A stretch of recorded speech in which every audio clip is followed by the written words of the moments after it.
the per capita availability of fresh water is decreasing every day. So where is the problem? If we want to address the problem, then we have to keep certain things in mind. One, our population is rising. And this is true not only for India but the world over. Though here it is rising at a faster rate, our water demands are increasing. Water demands are increasing means the per capita consumption is increasing, our energy requirements are increasing, our using habits are increasing, and because of this we are having, because of the population rising, more and more areas are getting urbanized. Otherwise also, because the facilities are concentrated in the urban areas, so urban areas world over has been increasing. To meet the demands, more and more industrialization is taking place. And above this, climate change is also coming as a big threat. If we see in India's context, the problems are even worse. We have only 2.45% of world's land area, 4% of world's renewable water resources. But the population wise, we are having 17.5% of the world's population. Now, if we see the population graph, like this graph shows the 10,000 before BCE, then 8,000 BCE, 6,000 BCE, 4,000 BCE, 2000, 0. So what we see in this graph, like here, this was almost a horizontal curve, not much increase, but we see here, like when we come around this 0th year of century, it has started, it started increasing prior to this also. But when we see this 1900 onwards, this graph has become almost vertical. Now, so like this, it has increased from 1.65 billion in 1900 to 7.7 billion now. Means in this last 100 years, last 120 years, we are having a 4.5, 4.6 times increase. If we talk about India, 1900, we were undivided India.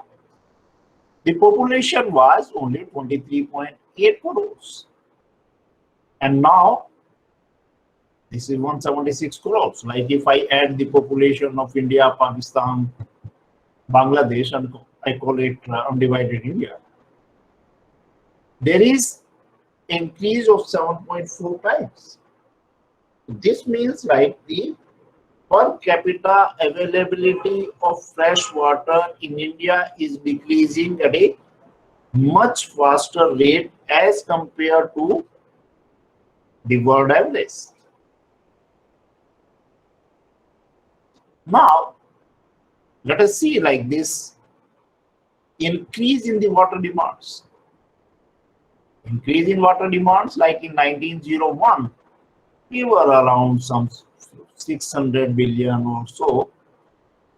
And now, in 2014, like this graph we took, there has been 8 times increase in water demands. So like here, let us see what implications we will have due to this. Population growth, naturally we will require more shelter. more food. More shelter means more urbanization. More food means more agriculture. Now the problem starts like we have made a very, very serious mistake when we started doing this. Like we did not think as a permanent solution to these things. What happened? When we started taking the doing this urbanization, we started killing our water bodies in villages, towns, and cities. I'm sure that all of you are coming either from a town or a city or a village, and just see like when in your childhood what position was there and what position it is now. And you will find that the water bodies have been systematically killed. More food, we are increasing the use of more fertilizers. And this is resulting in deteriorating the water quality.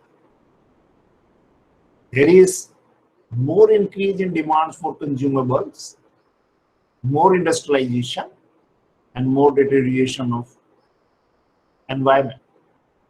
And because of this climate change, the uncertainty is increasing. And quantity of water as well as the quality of water, they are getting affected. And the solution is the proper water management. If we don't do it, then we will head towards more catastrophe. Another thing like what I find in our this thing, like in our Indian system,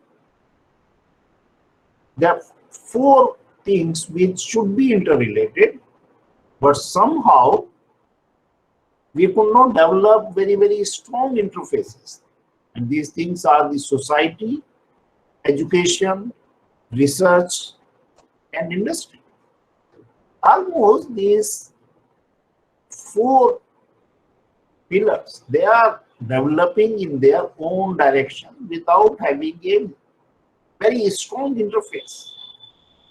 There is need to develop a very, very strong interface between these if we want to solve the problems in a longer term. Otherwise, the problems will keep on increasing. If we talk it in terms of the water, the availability of water in terms of precipitation is not uniform in time and space. All of us know it. Availability is only for 30 to 40 days in a year, but we have the requirements 24/7.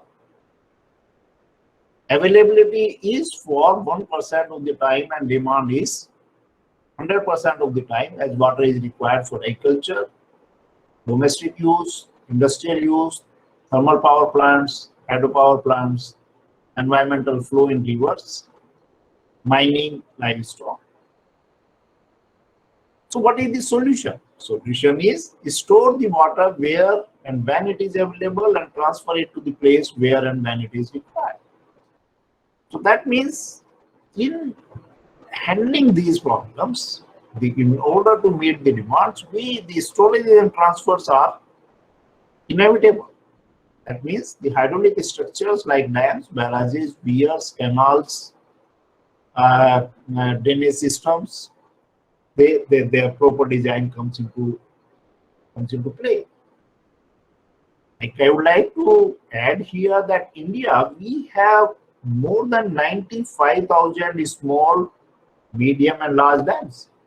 More than 5,000 are large dams only, and around 500, 400 plus dams, they are under construction. So we have taken enough steps. But again, if the population rise trend keep on going, the water demands keeps on increasing, then whatever we do, that will not be sufficient.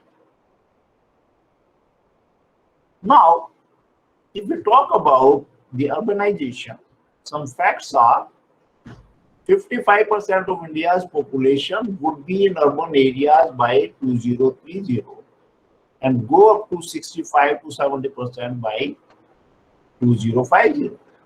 All future growth will be in towns and cities in Asia, and urban population would double between 2000 and 2030.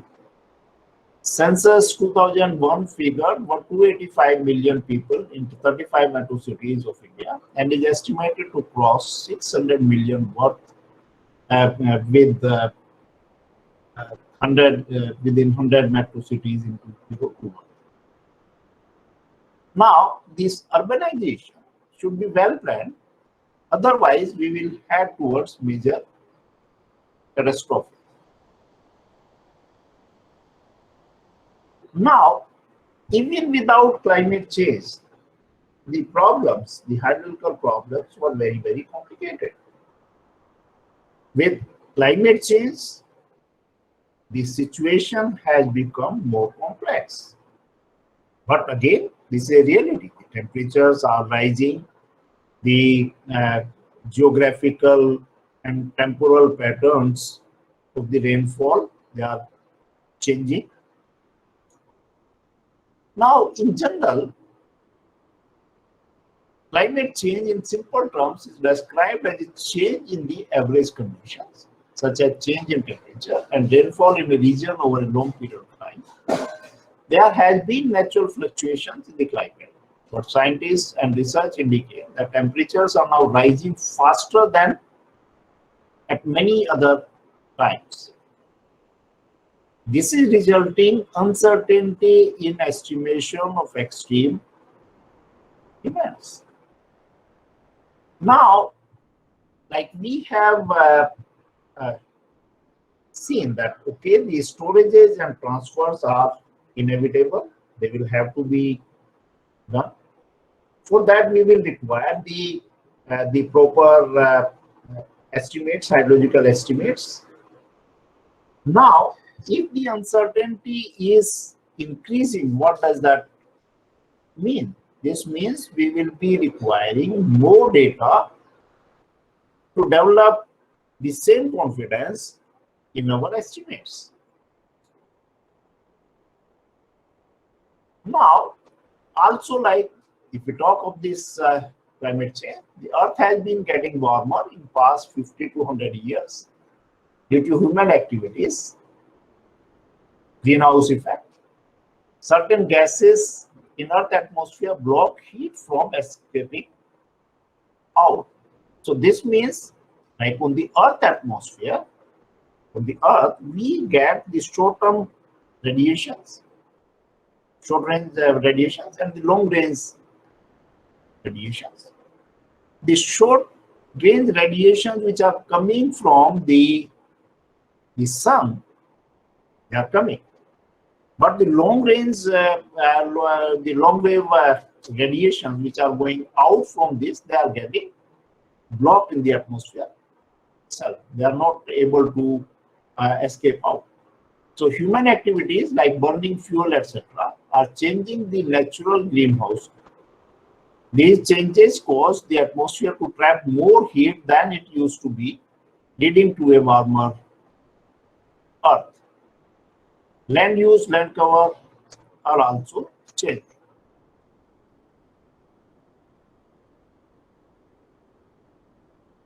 Now, what impact it will have on the hydrological cycle? In general, the climate change is said to have, like there are almost the certain facts about climate change.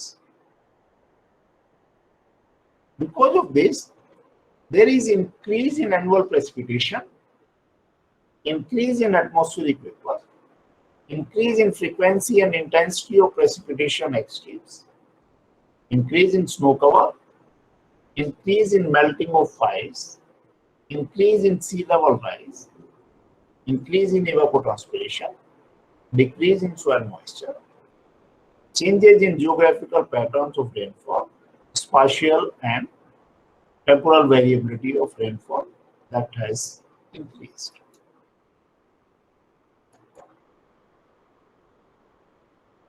Now, when I talk of the floods, in general, like the flood, different definitions have been given. Like the first definition was given by Chow in 1956. In a hydrological sense, a flood is a relatively high flow which overflows the natural channel provided for runoff, and overflow of a large amount of water beyond its normal limits, especially over what is normally dry land. Ward 1978 defines it. A flood is a body of water which rises to overflow land which is not normally submerged. In a meteorological sense, the flood is defined as, for a particular region, a flood year is defined as a year when the rainfall is more than a certain amount, mostly 125% of the normal for that region. And this was given by WMO in 1975 and also adopted by IMD 1971. Then why this becomes important? This becomes important that in many places the compensation due to flood or drought is to be given. So there we require a definite definitions so that the DM level or this administrative levels, the decisions could be taken, and the population, especially farmers, etc., they could be given compensation. European Union defines flood directive, EU flood directive defines flood as covering by water of land which is not normally covered by water. Now, you have seen like there are different definitions. So then there should be some closing definition. So here, this WMO, World Meteorological Organization, it gives, like there are many experts which were there in drafting this definition. And then it came, and it defines flood as follows. Rise, usually brief, in the water level in a stream to a peak from which the water level recedes at a slower rate. Relatively high flow as measured by stage height or discharge, and rising tide. The flooding, signifying the effects of a flood as distinct from the flood itself, is defined as overflowing by water of normal confines of a stream or other body of water, or accumulation of water over areas that are not normally submerged. We have different type of floods, and these can be categorized as the flash floods, pluvial or riverine floods, single event floods, multiple event floods, seasonal floods, coastal floods, estuarine floods, and the urban floods, like where we will be discussing more on urban floods. Snowmelt floods, ice, debris, and rockfall jam floods, dam-break floods, glacial lake outburst flood, landslide lake outburst floods, cloudburst floods, and the combination floods. So the combination floods are those floods which are like where more than two types of phenomena are associated. For example, there may be local, very, very heavy local rainfall, and there could be a dam-break flood in the coming from the upstream area.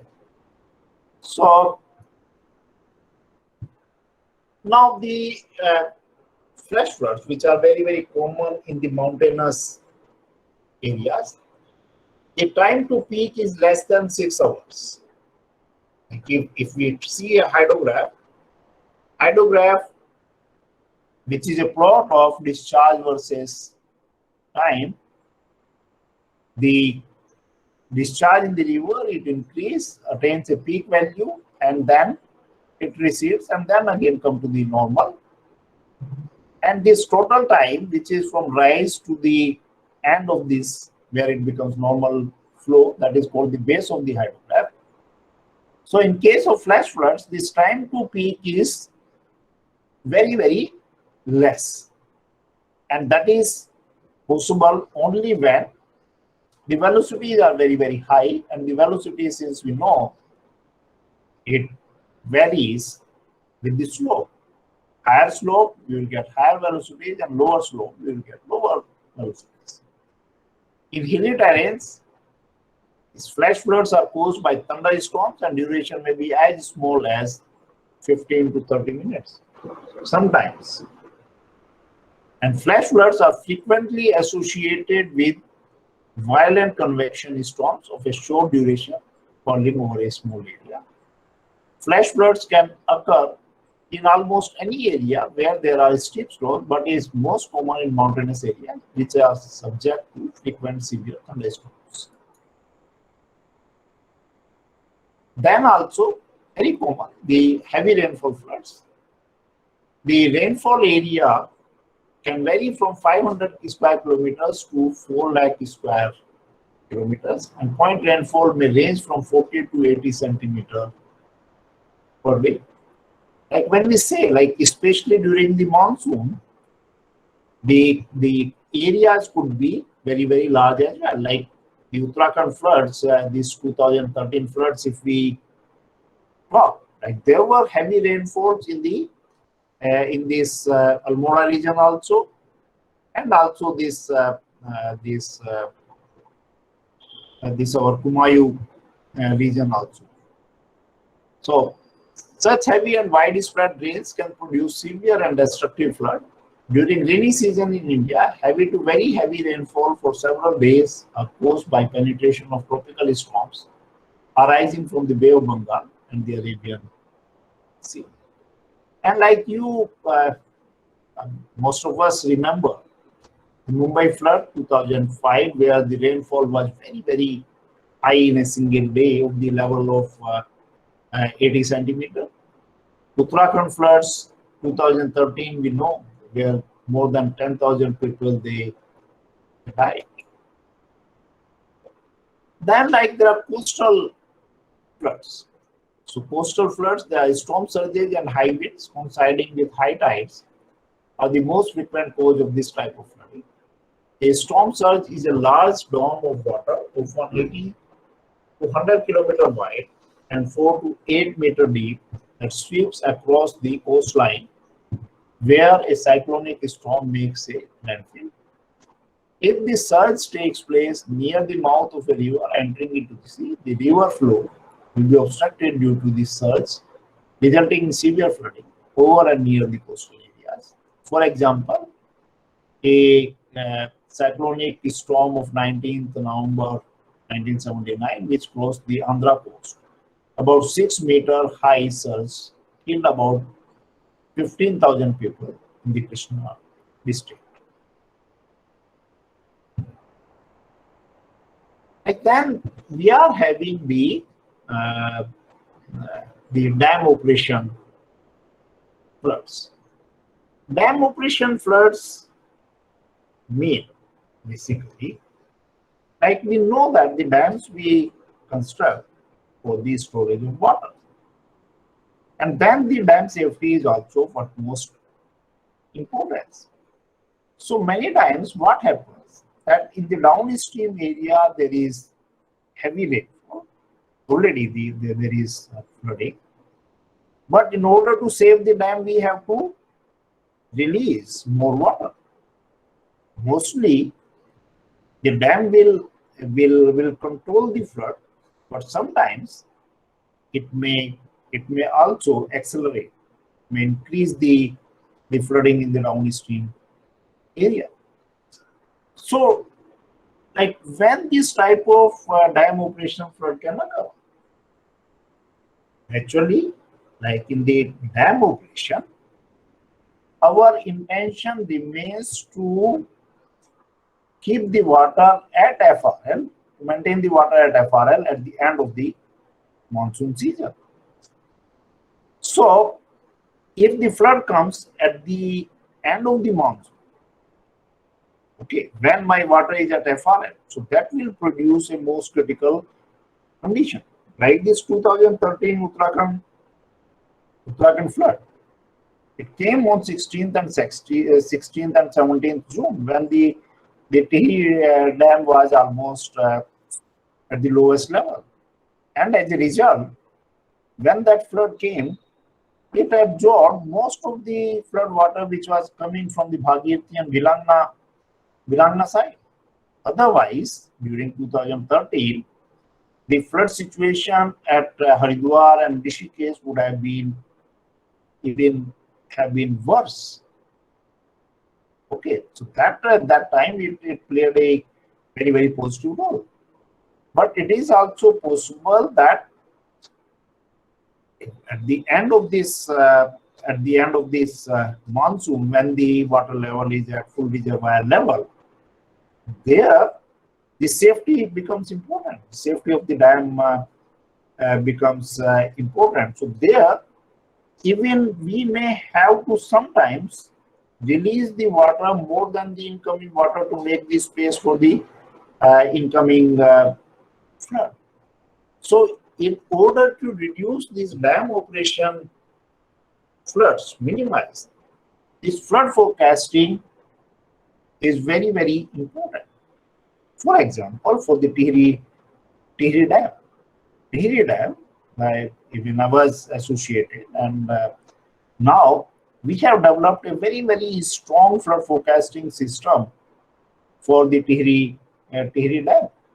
Like even within 24 hours prior, we will know how much flood is going to come in next 24 hours, or next 2 days, or next three days. Why we do that? So that we could make the flood space in the dam to accommodate the incoming flood, and not to accelerate or not to deteriorate this flooding due to the dam operation in the downstream areas. So that means like the slow release, so that it does not say accelerate, or does not worsen the flooding. Then also there are dam failure floods, the dam break flood. Sometimes, if we are not knowing about the incoming flood in advance, then this is possible that the flood may exceed, the dam may get overtopped, and it may fail. Another, like any dam, we are designing based on a certain design flood value. If that value is underestimated, means in that case, like the more the flood of more quantity will be coming, and it will be failing the dam. And like here in Indian, time history, this collapse of Machu 2 dam in Gujarat caused deaths of about 2,000 people in Morbi town. So that is considered to be a very worst case of the dam failure in India. But other than this, also there have been many dams which have failed in the past, world over also, and in India also. So it is for this reason the government of India has started a program which is called Dam Rehabilitation and Improvement Project, where in the first phase around 200 dams they were evaluated, and the safety and rehabilitation measures were taken in those dams. Now, again the phase 2 and phase 3 of this project, they are coming up, and they will be and these phases will run for next 15 years. So here, because of these, the dam safety and rehabilitation is emerging as a very strong area, and a very strong need has been felt for this dam safety and rehabilitation in India as well as abroad. Keeping this important point in view, IIT Roorkee has started from this year a new MTech program on dam safety and rehabilitation, DSR, and the 30 seats have been reserved for that, and yesterday only we did the inauguration of this. And many of you might be knowing that on 30th July itself, we IIT Roorkee did the inauguration on the 7 new programs on this data science and dam safety rehabilitation, the design, and so many new machine learning, etc. So let us concentrate on our topic here.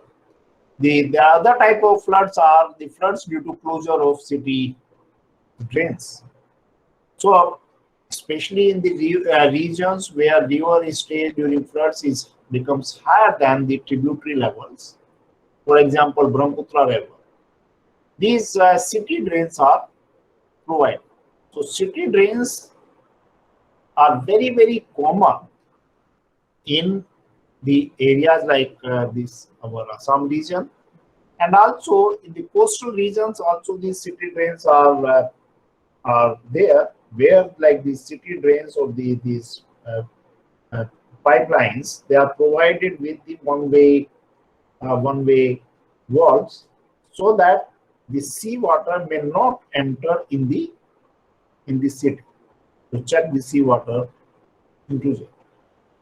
So here also, because of those closures, also many a times we may get the floods are generated in the areas.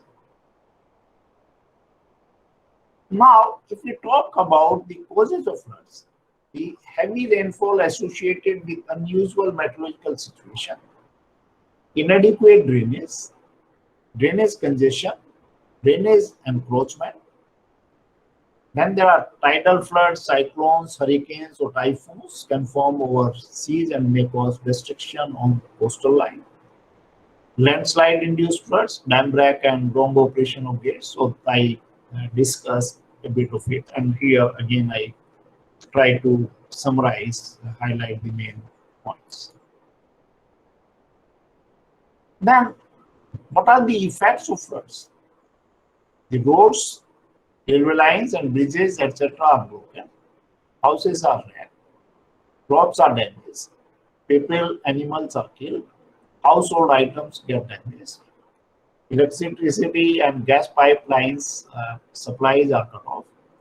Diseases are spread. Beach erosion is caused. Coastal land loss is caused. Environmental pollution is caused. And the social interaction. Also, during these urban floods,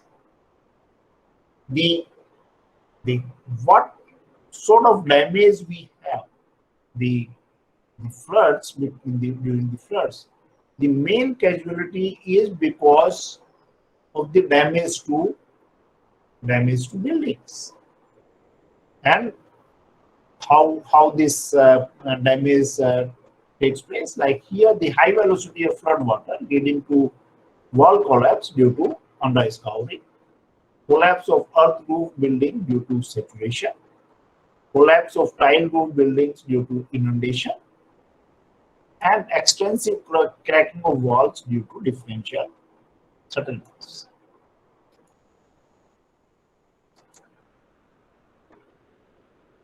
Now, if we see the recent major floods in India, the most recent and very dicey sort of flood has been the Rishabh Ganga flood, which occurred in on February 7th, 2021. So normally, like the February is our non-monsoon month, and the floods are not expected. But that flood was caused by the glacier burst flood, and the Bihar floods 2019, Kerala floods 2019, Assam 2016, Kashmir flood 2014, Kedarnath flood 2013, Himalayan flash flood 2012, where the Himachal, Uttarakhand, and J&K suffered, Ladakh flood 2010, Gujarat flood 2005, Maharashtra flood 2005, Chennai flood 2005. So what does that indicate? I mean, this means this flooding problem, the number of flood incidents, they are increasing. Like here in almost every year or alternate year, we are getting a very, very severe flood in one part of the other of the country. Then how to handle this? How to address these issues? Here, the main problem lies that in India, our databases are very weak. There is need that we do more observation of our hydrometeorological parameters. We develop more strong inflow forecasting systems, and other actions like this floodplain zoning and flood insurance, etc. Those sort of things we introduce here. Otherwise, the human life loss and other losses, they will keep on increasing. So just like when one flood comes, like for example this Mumbai flood 2005 or our Kedarnath flood in 2013, how many lives were lost? And nothing is more precious than life. So since many of you will be starting your careers in hydrology or in this type of things, please see to it that your design should be so perfect that no failure chance is there. And that means the human lives, they got to be saved at every cost. Now, in Indian cities, we have seen these following type of problems: the encroachment of drains, blockage of drains, non-cleaning of drains, crossing of drainage lines during the development, unplanned city growths, killing of water bodies in cities and towns, no proper drainage in townships, extensive expansion of urban areas in haphazard, filling of low-lying areas for construction sites, construction of insufficient storm sewer, highly dynamic weather, increasing number of extreme events due to climate change. Now, since like we will be concentrating more on the urban floods, what is this encroachment of drains? I have found that you take any city or town, the general population have the tendency to go towards the drain. Like if the encroachment of drains means sometimes what will happen, there is a nala or is flowing and it is covered, and on that cover also, like when this covered, then there is some development, some commercial activity will take place there. Encroachment of drains also means like in a city like Jaipur we visited. Even in the middle of the Amanisha Nala, we found that a school was developed. Also in the river path, we have seen that many a times they like these the houses are built. So if we are not giving way to the water, like if we are encroaching the, if we are entering into the way of water, then the water will also react. So when the water reacts, then we say, oh, this is the nature has become furious. But when we entered in its way, then at that time we did not think. Then the blockage of drains and non-cleaning of drains. Blockage of drains and non-cleaning of drains means, like in our childhood, we have seen that even the drains which was going flowing in front of our house, it used to get cleaned every day. But now those drains are not getting cleaned. And what is happening? People are putting all the plastic and garbage in the drains. What to do? We are neither cleaning, we are blocking the drains. So as a result, what will happen? Because of the silt, it will get deposited in the bottom, and the drain level will keep on increasing. And when the flood water comes, or when there is rain, it's not able to drain off the water properly. Now, the crossing of drainage lines during the development. This is very, very important. Important in the sense that on every part of the earth, we are having the drains, because the water has got the tendency to flow from a higher elevation to a lower elevation. And this, like the two elevations, since they cannot be, two levels cannot be same, so there will be some slope. So on the earth, we are having these streams, stream network. Maybe a very, very minor stream, but it will be there. So generally, what happens? When we develop, because on the name of this development, these drains are checked. They are closed. We don't provide the proper water, and this is very, very, very, very common. And as a result, when the drainage lines are closed, then the water will be accumulating at those points. So this is very, very common. Many times, what we do, like this. What we call the paleo channels. So many a times, like because of the nature also, they get buried. The channels get buried, but mostly because of the human intervention, they are covered. And when there is high flow of water, these channels, they are the water again excavates those channels, and there is problem. Unplanned city growths. Like we make the master plans, but those master plans, they get changed, and that we have seen in almost every town. And for example, like Roorkee, where I see, there is a place called Ambatala. All of us know and say the Tala means pond, but we don't find any pond there. What happened? People have filled up that pond and made their houses. Now, when during the heavy rainfall, if I know pani bhar raha hai, so that is very, very, common. So proper planning should be there. The killing of water bodies in cities and towns, I have explained it. No proper drainage in townships.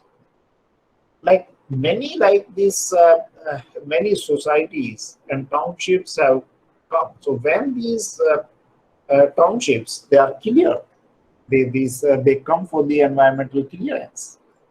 They say that, okay, like this will be provided, let us develop this, and then it will, in the master plan, it will have a very, very nice drainage system. But during the execution, like once the permission is given, then these builders, they forget about every every commitment which they made, and then develop in their own way. And because like we are having a poor governance, the laws are not that strict, and that way the builders, they take the advantage of that.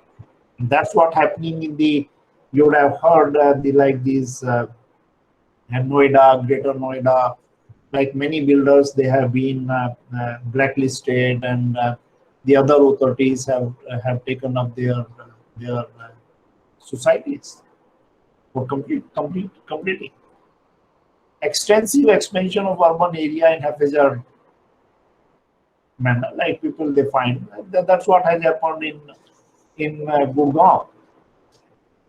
They make the basement without considering the groundwater table. And when during the floods or otherwise, like the groundwater table increases, then they cry that our basement has become useless and there is the water has come. So the the water will harm you if you come in its way. And it is because of this, there is a very, very famous saying that you cannot stop the waterway and the airway. And there are lot of litigation cases where these have been blocked. So to a certain extent, the water will bear this, but if it exceeds, then it will show its fury and will cause the losses. Filling of low-lying areas, ponds for construction sites, construction of insufficient storm sewers.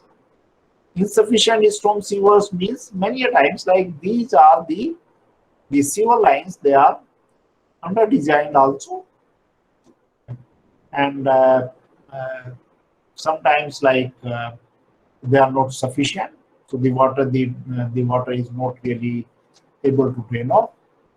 Then there is highly dynamic weather, increasing number of extreme events due to climate change.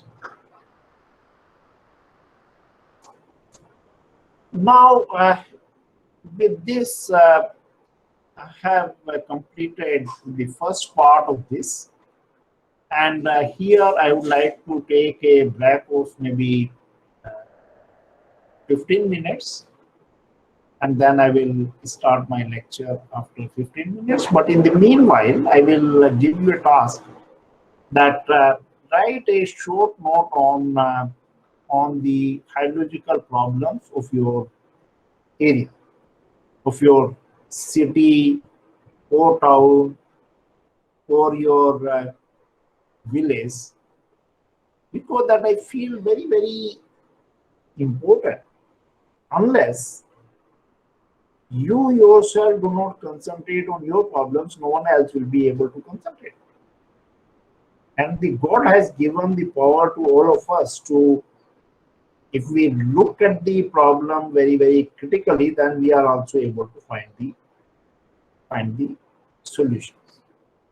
So please concentrate on that. Try to go back to your school days or your area, and then see like what sort of problems are there, or you just see like what is the situation now and why the problems are increasing. Okay, so I am stopping the presentation for the, and let us discuss. Okay. Okay, sir.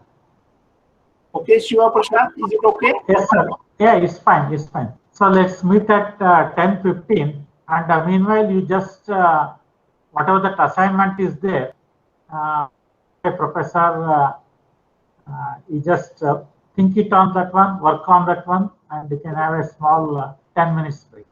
So I think I can start now.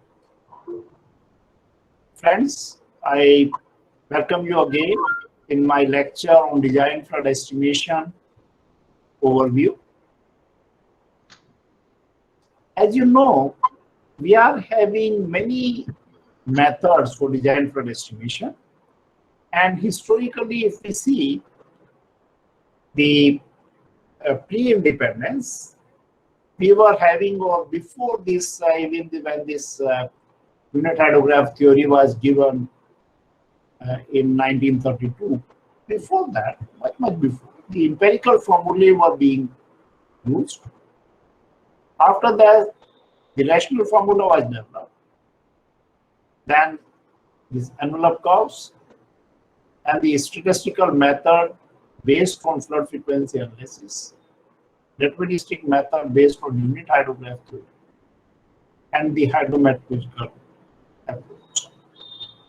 So basically, like we can say that there are 6 methods for design flood estimation. The use of a particular method depends upon the desired objective, availability of data, and the importance of the project. Like this process for design flood estimation starts. We are having the type and size of structure.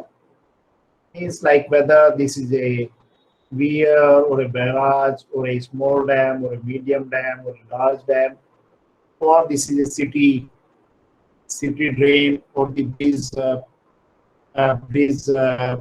waterway. So depending upon there are many types of structures which may be there, including the city drains. Then for those structures, there is design criteria. If the design criteria is defined, there are codes which define these design criteria, and based on this, we decide whether what type of flood is required. Then this type of flood will decide whether we require a detailed study or we do not require it. So depending upon, like, say for example, sometimes we require just the peak discharge value. For example, suppose the scour depth is to be computed at some point of river, and we just require the peak discharge, and based on that we can estimate the scour depth. Sometimes we may require the entire shape of the hydrograph, for example, for reservoir operation. So reservoir operation, or for the spillway designs where this inflow hydrograph and outflow hydrograph, they are to be seen. So, and again, like we see like whether this specific hydrometeorological data, they are available or not. If they are available, then we will go for the hydrometeorological approach. If not, then we will go for the synthetic approach. Similarly, for when the detailed study is not required, then we go for the flood frequency analysis. Again, here it will depend upon whether we are having the sufficient data or not. If we are having the sufficient data, then we go for the frequency analysis. Otherwise, we go for the regional problem. Here, the Central Water Commission has done a good, wonderful work, and for that purpose, India has been, like, it was a joint project of IMD, Ministry of Transport, Central Water Commission, and long back when it was decided that okay, let us divide in India in different hydroclimatic regions, hydrometeorologically homogeneous regions, and for that matter, like, India was divided in 26 subzones. There were 7 zones and 26 subzones, and like many zones, they had the subpart like 1A, 1B, 1C, 1D, 1E. Or like this map shows these 26 hydrometeorological zones. Now, for each zone, these flood estimation reports have been prepared by Central Water Commission, and these reports are available on the website of the Central Water Commission. If we see the empirical formulae, like we are having formulae like the Dickens formula, the Rice formula, English formula. Like these formulae are the obsolete one, but many departments are still using these because they are very simple to use, but they will not give you the correct results. Empirical formulae are essentially the regional formulae based on the statistical correlation of the observed peak and important catchment characteristics, for example, catchment area. These formulae are only applicable in the region from which they were developed within the range of flood peaks used. If these formulae are applied to other areas, they may not, they may give the wrong results. The use of empirical formulae for design flood estimation is not advisable. The estimate obtained from the empirical formulae may be considered as a preliminary estimate, and hydrological investigations may be planned in the project catchment for collecting the required information to apply the improved methods, for example, unit hydrogram method for the design flood estimation. Now, these empirical formulae, they have also been improved, considering the fact that, okay, they are obsolete and they are not giving the correct result. So some improved formulae were developed. They are of the type QT equal to CT capital A raised power B, where CT is coefficient which depends on regional parameters of GEV distribution estimated using L moments and return period T. And QT is a flood of T-year return period. A is catchment area. B is a coefficient of to be estimated for regional model of the mean annual flood peak using regression approach. Like these type of modified formulae were developed by Rakesh Kumar, who was scientist at NIH and who did his PhD at Department of Hydrology. And during his PhD dissertation, we tried to develop for every subzone the formulae of this type QT equal to CT capital A raised power B. And this work was published also in the American Society of Civil Engineers. And I can see that they are not the most robust and most correct estimates, but certainly like they are better than the empirical formulae like Dickens and Rice, etc.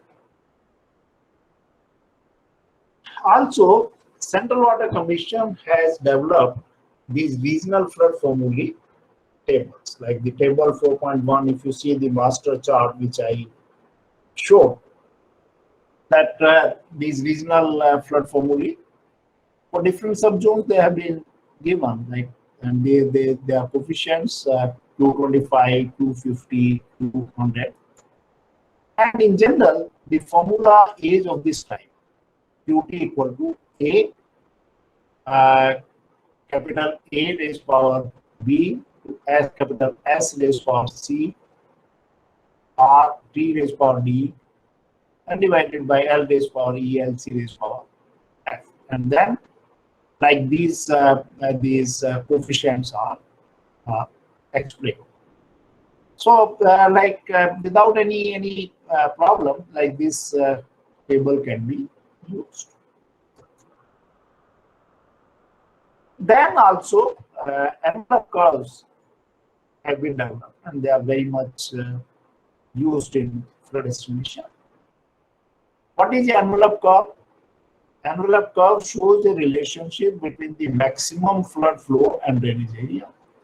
The available flood peak data from a large number of meteorological and topographical similar basins characteristics are collected. The data are then plotted on a log paper as flood peak versus catchment area. They are very useful in getting quick rough estimations of peak values. And the general equation for this is the Q average power, Q as a function of area.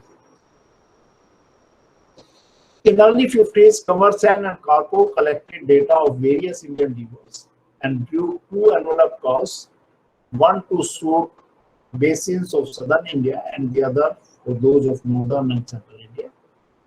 These envelope curves have been defined by Central Water Commission based on the flood estimation studies for several catchments. Like if you remember, I told you that India has been divided into 26 subzones, and for each subzone, the flood estimation reports have been prepared. And while preparing those reports for every subzone, 15 to 20 catchments were analyzed in detail, and based on that, these curves have been prepared. These curves have been recommended to be used for prioritizing the existing large dams for further detailed hydrological investigations for dam safety assurance. Like I was telling to you that this dam safety and rehabilitation program is a very popular program of the country. The next 10 to next 15 years, it will be the drill phase 2 and phase 3 will be running in the country. So there are more than 600 dams now. They are to be taken up on the phase 2 and phase 3. So there we require the quick estimates for such a large number, the detailed estimation, and that we don't have that much time to apply the detailed methods. So like these envelope curves, we are having these envelope curves which have been developed by Central Water Commission. There is a lower envelope curve, upper envelope curve, and also there is a average line. Here, they are used for very quick estimation for the design flood. Suppose we know the catchment area, we will put the catchment area here, and then the PMF peak will be estimated. Then, very important is the rational formula. The rational formula is the one which is mostly used for the flood estimation or for the internal drainage design of the urban area. So whatever method we take, whatever model we take, in the back of this for the urban drainage is running this rational formula. So rational formula is the QP is equal to CIA into CF. Now you generally read the formula as QP equal to CIA, and in many of the books this CF is missed, and which is very important factor for the application of this rational formula. Now, why do we call it rational? The reason is that if we see the dimensions of the left hand side and the right hand side, then they are same. It was not the case for the empirical formulae. The empirical formulae, they are not dimensionally homogeneous formulae. The use of rational formula, like here, where QP is peak discharge corresponding to a given rainfall intensity, duration, and frequency. C is runoff coefficient. I is observed average rainfall intensity for given duration, for design duration and return period. A is catchment area. CF is factor to take care of the return period. 1 for the periods T2 to 10.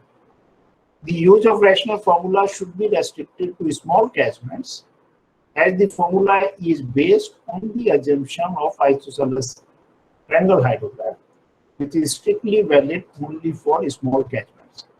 There is no consensus regarding the upper limit of a small catchment.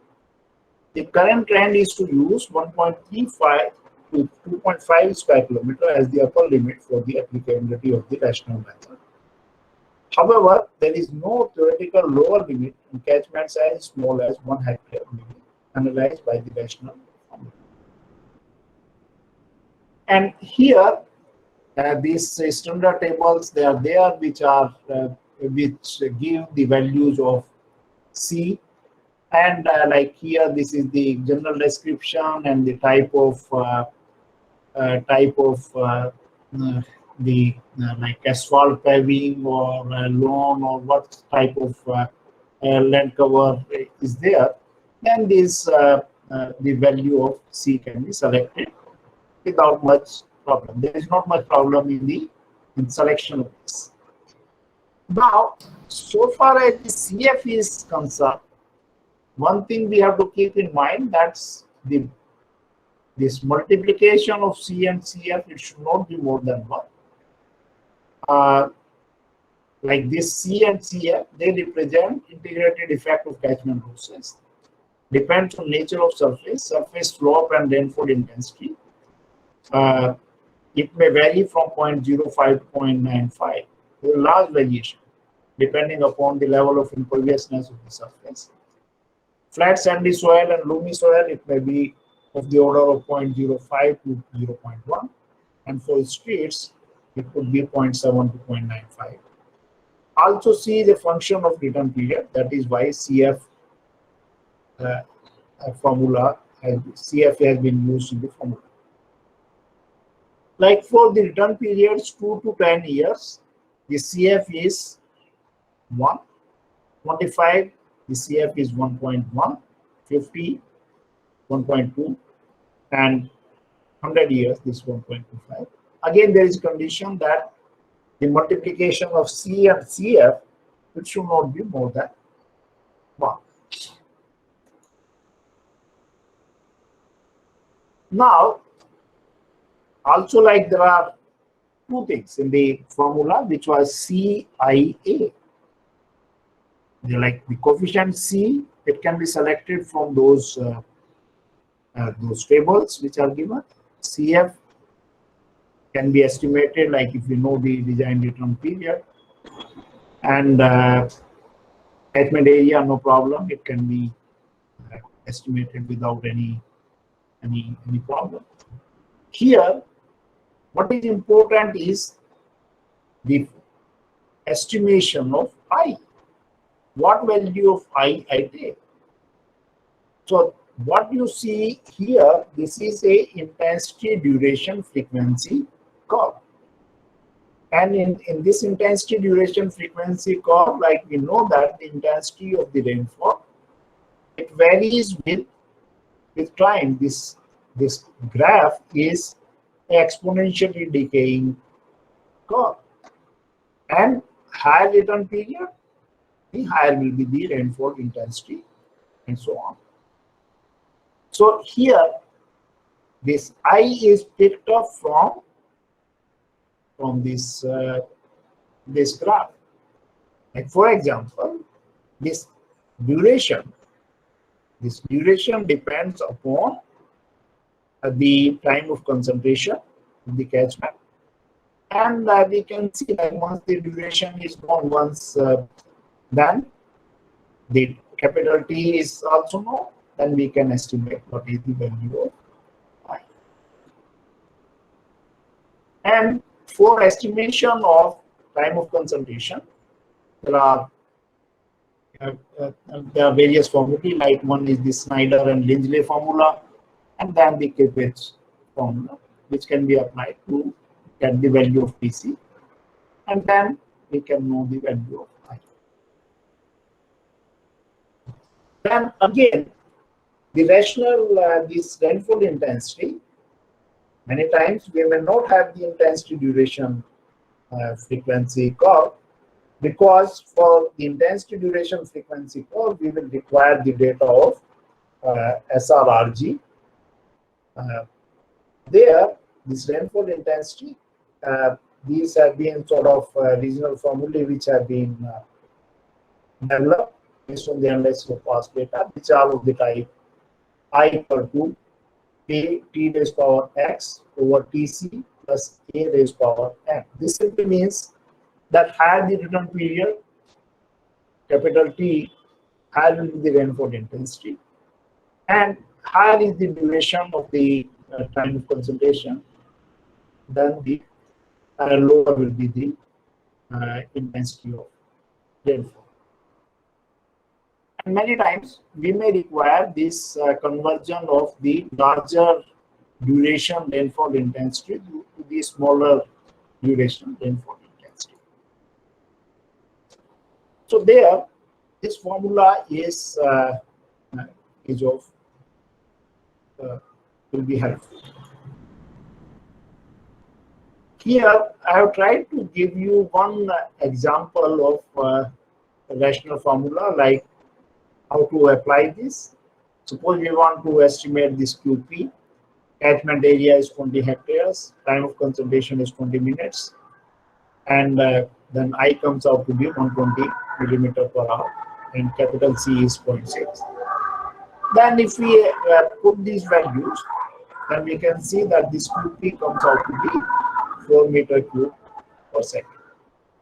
Here, while applying this, one has to keep in mind, like we have to see, like this I, it could be in mm per hour or centimeter per hour. This catchment area could be in hectare, could be in kilometer squares.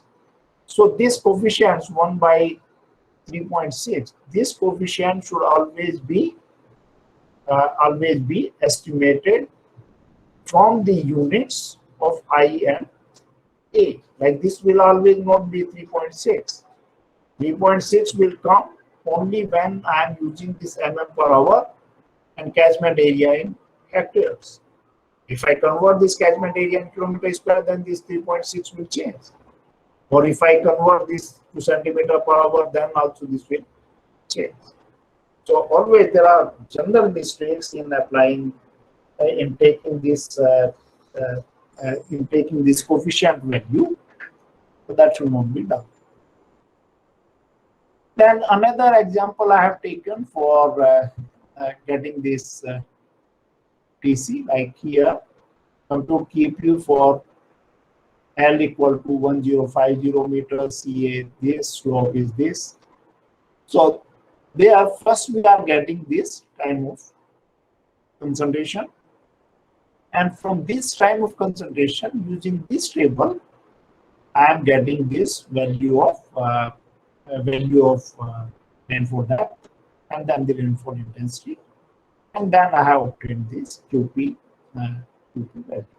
So you may go through these examples because they will be helpful when you apply this rational formula for your real examples. Now, the limitations of rational formula are: the use of rational formula should be restricted to small catchments, as the formula is based on the assumption of isosceles triangle hydrograph, which is strictly valid only for small catchments. There is no consensus regarding the upper limit of a small catchment. The current trend is to use 1.3 to 2.5 square kilometer as the upper limit for the applicability of rational method. However, there is no theoretical lower limit, and catchments as small as 1 hectare may be analyzed by the rational method. So here, don't apply this. The common mistake in this is the this application of this rational formula. Sometimes people use it for catchment areas as high as maybe 10 square kilometer or 20 square kilometer. So there, it will give you a very high value of the peak discharge.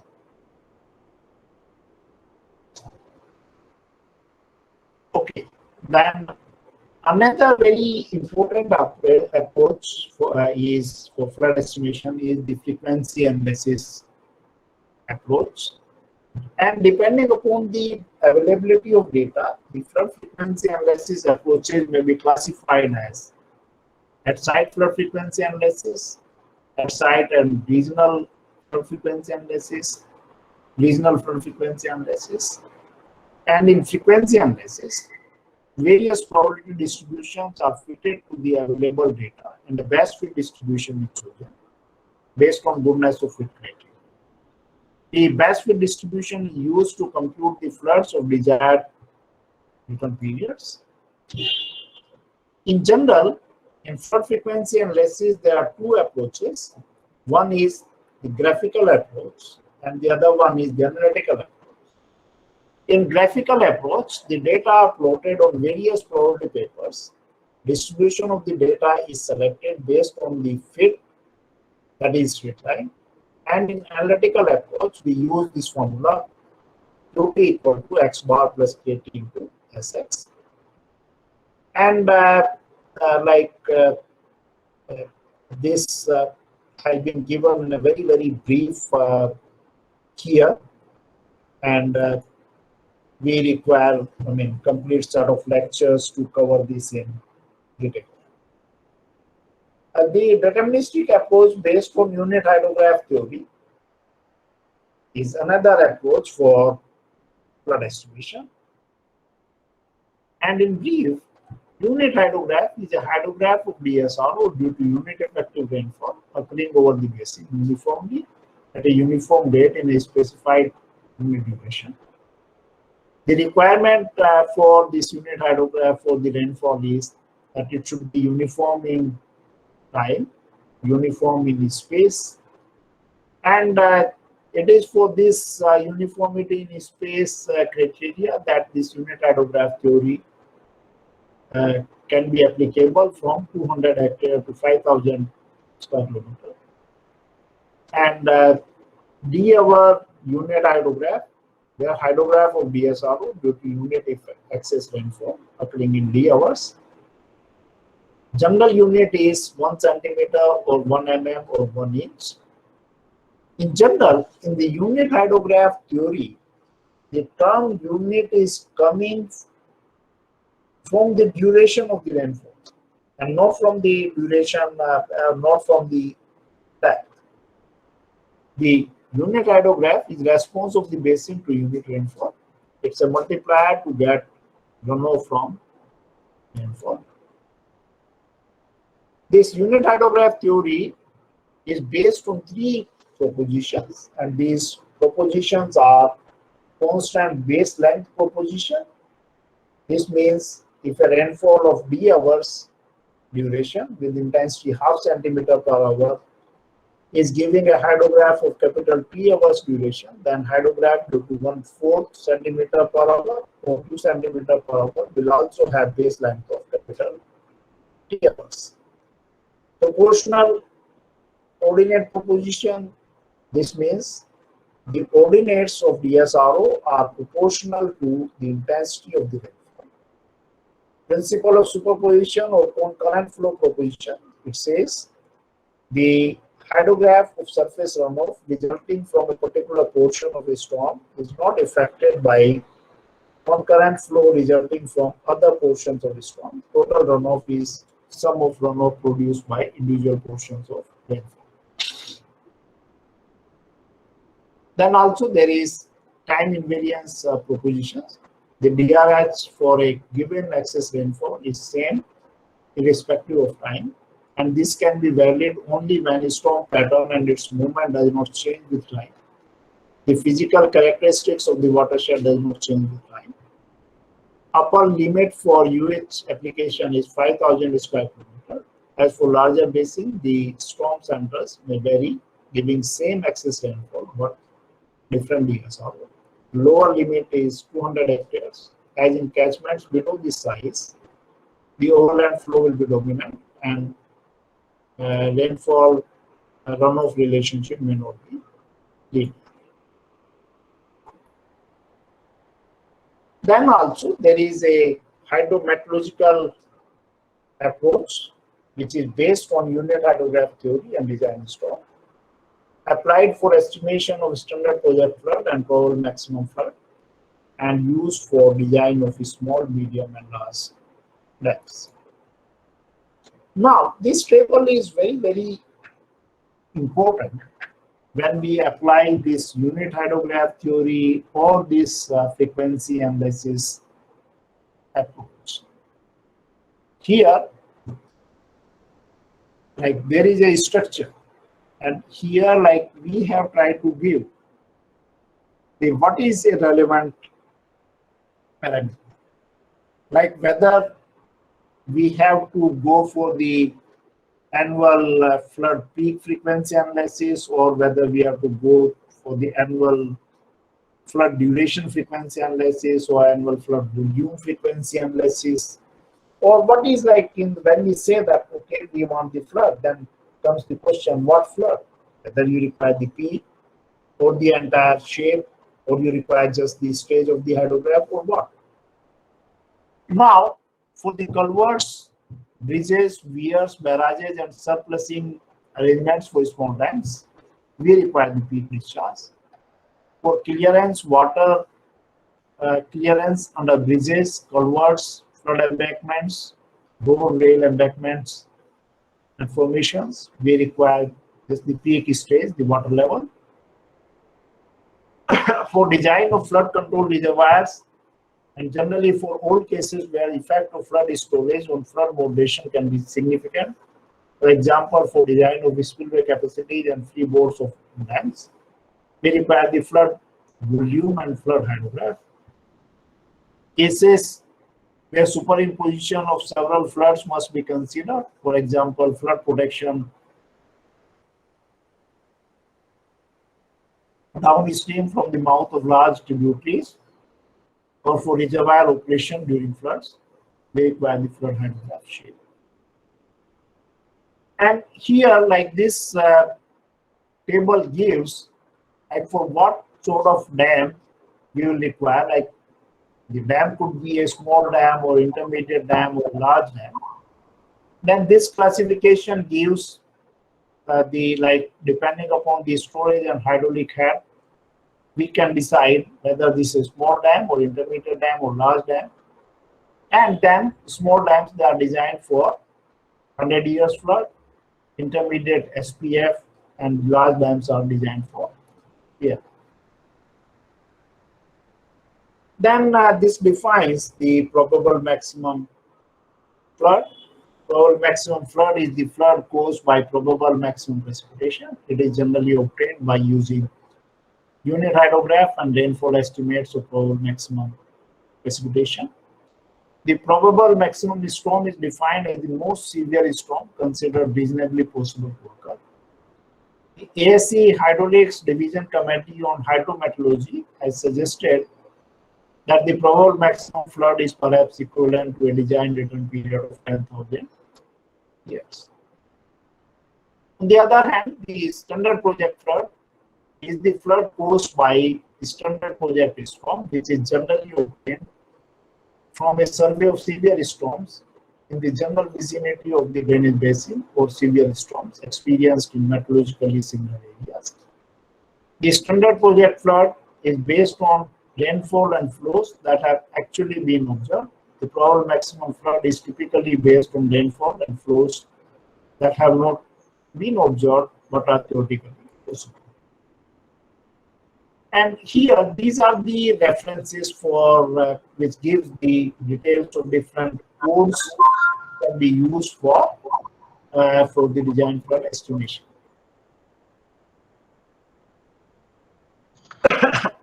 Then here, with this internal and external drainage and examples, I would like to first tell you what do we mean by internal and external drainage, and then I'll explain some examples of it.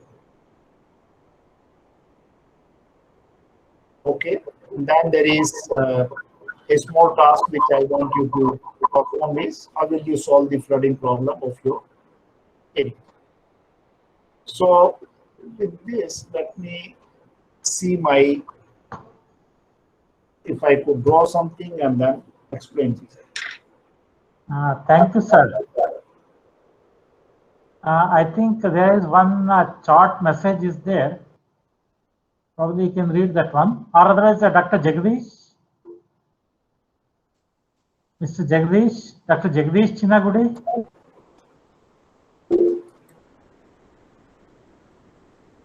Jagdish, you can unmute yourself and you can talk.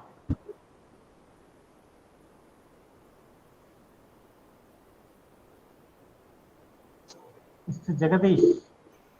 Yeah, please go ahead. Okay, I think I will stop sharing and then interact with you. Okay.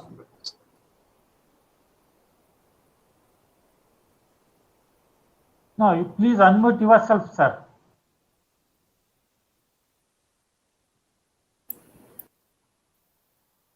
You unmuted yourself probably.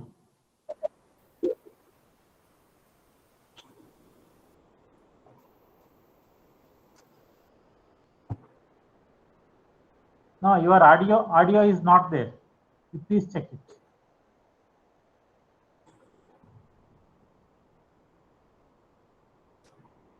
Next, Mona Kakkar. Yeah. Just a moment. Jagdish, please. I think you have some. No, audio is not available. No audio, please. And avoid. Anyway, yeah, Mona. Yeah, sir. Goel, sir, I have one or two questions. One is you mentioned about the coefficient of rainfall. So there are various references, which tell about the coefficient of rainfall.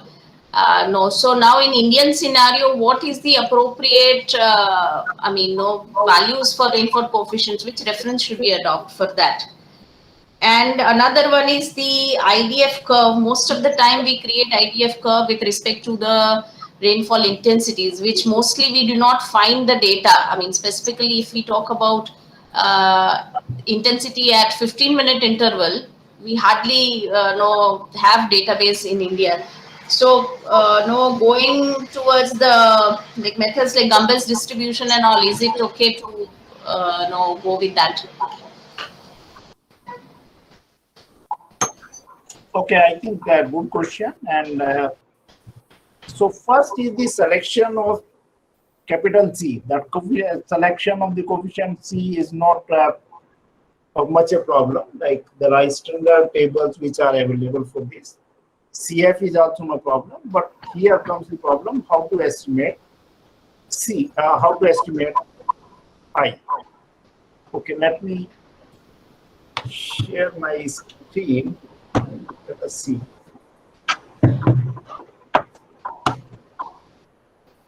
Just a minute.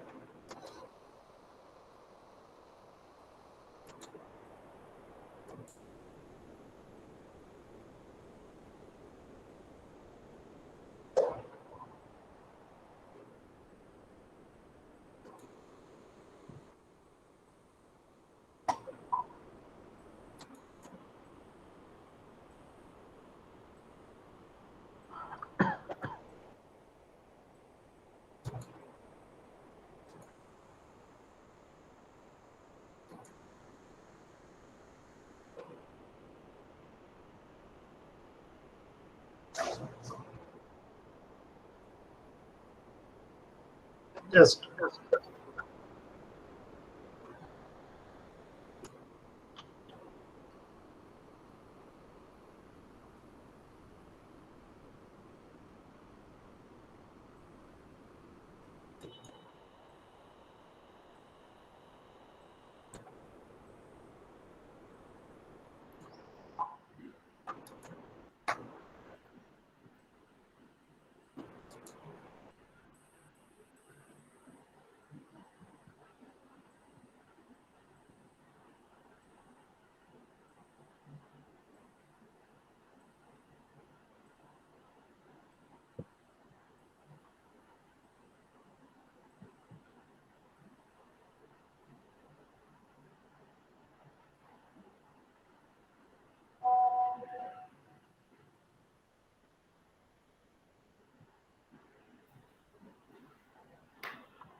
Dr. Jagdish, can you speak? No, you are not audible.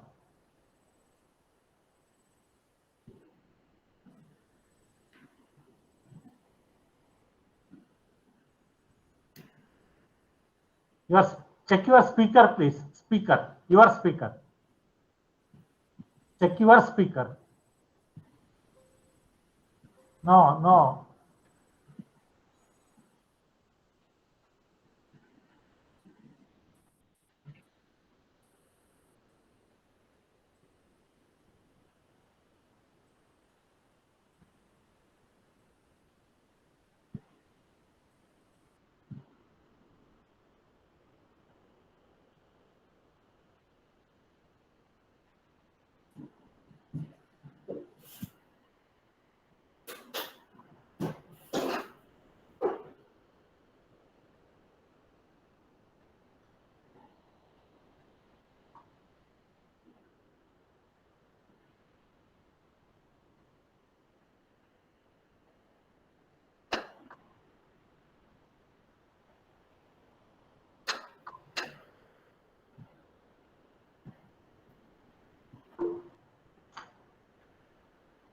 No.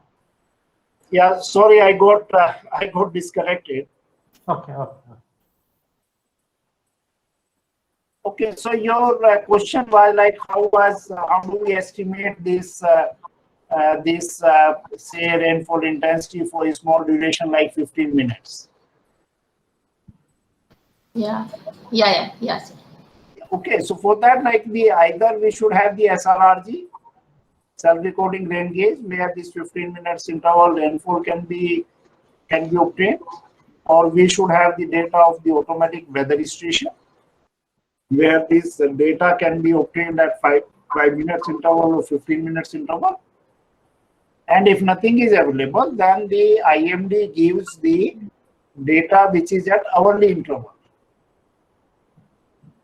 Okay, suppose like, so I will, in this case, I will proceed like, suppose some area, I will see whether the data of rainfall, I will contact IMD that for this, what is the station data which you are having, and whether for that data you are having the SRRG data, hourly data, or just the daily data. If they say that okay, only the daily data is available, then I will see that what is the nearest SRRG, and I will see like how to convert this daily rainfall data into the hourly rainfall data. And once I convert this data into hourly rainfall data, then I gave one relationship for that capital T plus A over small t plus B. So using that, this small I can be obtained. Okay. Yeah, that's I mean that's a general problem which we face. So that slide which I gave, that is specifically for that region I gave. So CPHEO gives, I mean, these norms, about the coefficient and the intensity. So is it okay to adopt for any region in India? I mean, it doesn't specify any region as such. What is that CPHO? That is public health. No. That public health, whatever manual they give the values and the methods for the frequency and losses, at least they are in error. Very sorry to say. Not to use it. I mean, they recommend it. I don't know, like from which organization you are. Which organization? Sir, I'm from CEPT University. CEPT University, okay. I mean, like it depends. Suppose like if you are sending your design for the clearance to this Ministry of Housing only, then naturally they will like to see what result you obtain using their formula which they recommended. But I can say that the formula which has been recommended by the procedure which has been recommended by CPHO is not the most correct is not the Right. most correct formula. Okay. Okay, Okay, sir. because they are using this graphical method for frequency analysis that arrange the data in descending order or ascending order. There are the many issues Yeah. related to this. Mm-hmm. Okay, like they gave Okay. this work to us for review, and we also suggested them that these are the problems, but ultimately that did not work, and they are probably sticking up to their own method, which is not scientifically very correct method. Okay. Okay, sir. Yeah, yeah. Thanks for this clarification. Yeah, yeah. But Sir, like there is if one, there is any particular problem, you can get in touch, like my number, etc. They are there, and I'll be happy to help you. Yeah, yeah. Yes. Any other question, please? there is one query in the chat box. There You is. can, there is chat box. Is it visible to you? Okay, let me see the chat box. Right side, third button, sir. Yes. One Jagadish Chinagudi. Jagadish Chinagudi is asking, it is not the time for. Is it not the time for that one? No, but I am not able to see any message from. It is just the am I audible, and I am able to listen. It is before, sir. It is timestamp 10:38 a.m. Timestamp 10:38 a.m.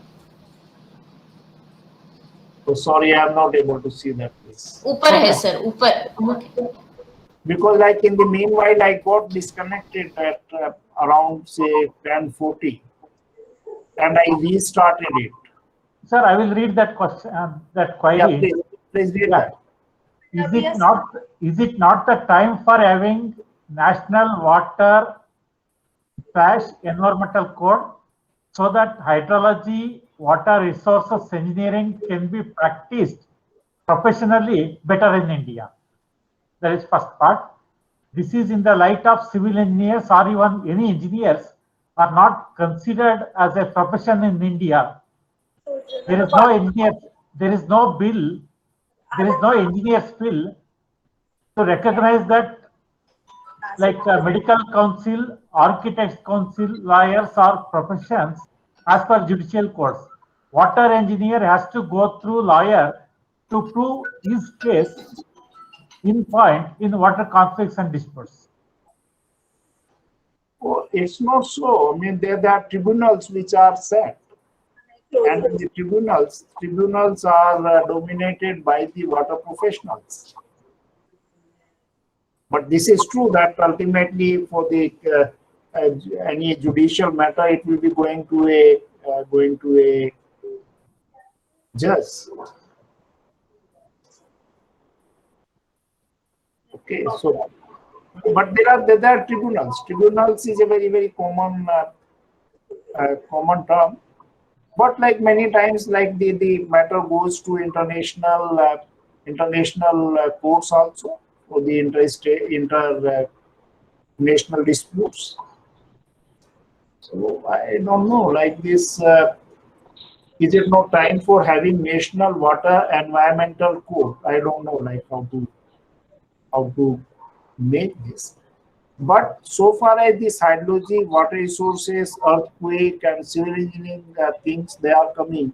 They are concerned. Like in IIT Roorkee, the dam safety and rehabilitation course, which we have developed, and which we will be starting from this year. We are having, like in IIT, we are having the Department of Hydrology, Department of Water Resource Development, Earthquake, and Civil Engineering Department. But this DSR course is being handled by 4 departments, and also faculty members from the hydromechanical, faculty members from the mechanical and industrial engineering department, some faculty members of earth sciences, architecture. So, like these problems are multifaceted problems. There, the different expertise available, they should join hands. I don't know about this national water, like for environmental, like there are environmental budget modification is there for the environmental clearance of the projects. For the dam safety, the Lok Sabha has cleared it 2 years back, and Rajya Sabha is going to clear it in this monsoon session. So in general, we can say that okay, like it's not that our systems are perfect, but even then they are working, and people are working. So water professional is paid rupees 500, lawyer is paid 4 lakhs per city. I don't know, like when this water professional is paid rupees 500.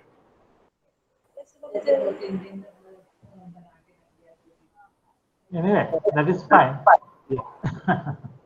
I mean, the water professionals, they are also charging heavily. It's not that they don't charge. Okay, sir. Okay, sir. Thank you for nicely presenting your topic, and all our participants, they are very much happy, and they could get a lot of things from you, particularly on this topic. Yes, still the time is very short, I should say, because some of the courses are almost a semester together, some of the subjects.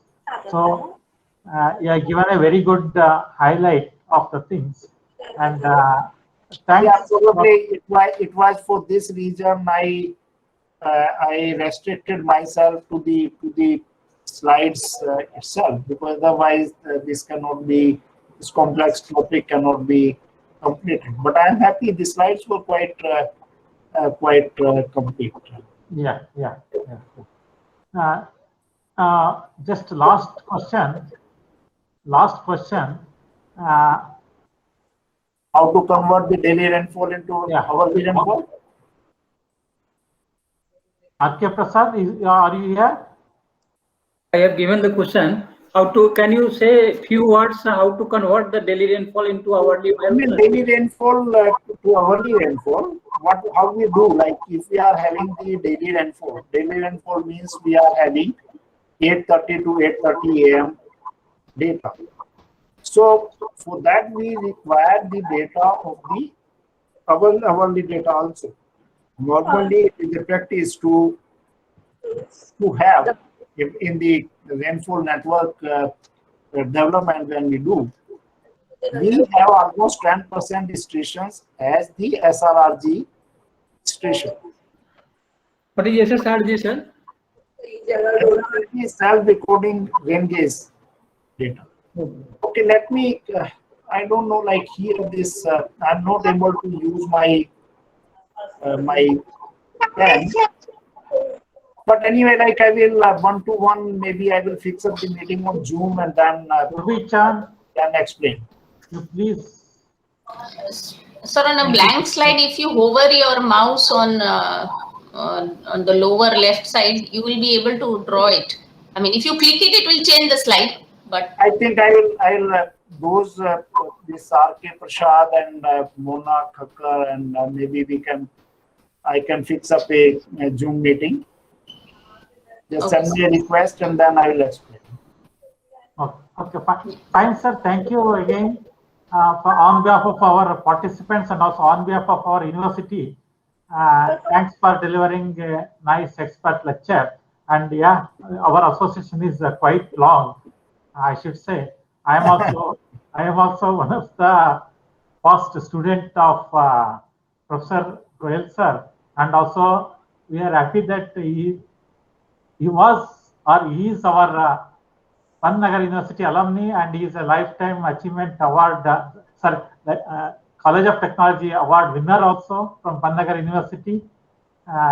Thank you for your nice listening, sir. And all of you, please switch on your audio and let's clap together on behalf of our participants and all the university. Thank you, please. Thank you, please. Thank you, sir. Okay, thank you, everyone. Namaskar. Okay, next session will be starting at 11:15. I think the speaker will be is trying